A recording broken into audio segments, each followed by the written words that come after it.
Hello students, let us start with the first practical. So that is single stage common emitter amplifier.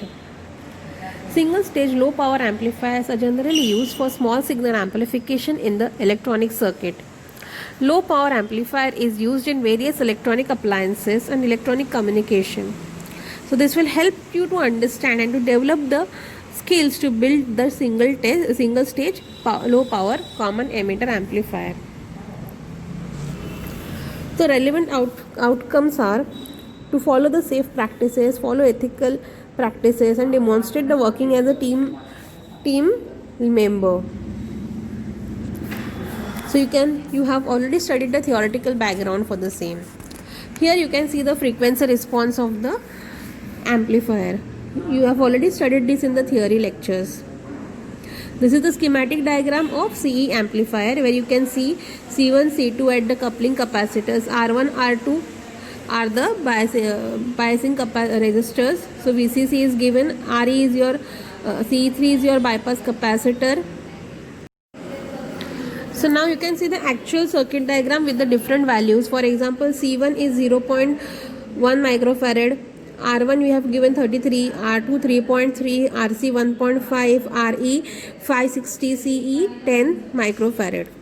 These are the resources used. You have different resources such as CRO, function generator, power supply, transistor, resistors, capacitors, breadboard, connecting wires. Now let us see the connection. You can see the connection on the breadboard we have connected. So to build circuit on the breadboard, we have to take the circuit diagram. Select select appropriate amplitude, that is from 10 millivolts to 20 millivolts, and frequency of 1 kilohertz of sine wave input on the function generator. Connect function generator output to the CRO and observe the sine wave on the CRO. Connect function generator at the input terminals and CRO at the output terminals. We can see the output on the CRO. Now we have to switch on the DC supply. Observe the output waveform on the CRO. Vary the frequency. Now you can see the capacitors are there.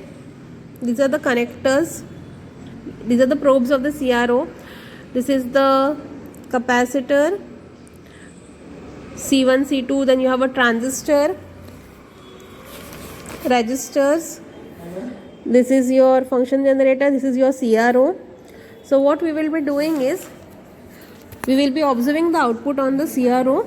So let us turn on the DC supply, observe the output wave on the CRO, and vary the input frequency from 100 kilohertz to 2 megahertz, and note down the output voltage from the CRO, and then you have to calculate the gain. So this is how, when we vary the CRO voltage, we can see the variation in the output. So as the input frequency is increasing from 20 Hz to 300 kilohertz, we are increasing the frequency from the function generator. So what we are seeing in the observation table is we are increasing the input frequency from 200 Hz to 300 kilohertz. So as we vary the input frequency from 200, we can see the output voltage in volts as 0.2, and then we get gain. How do we calculate gain? We calculate is A is equal to V0 upon Vi, and the gain in dB is calculated by using 20 log V0 upon Vi. In this way we get the observation.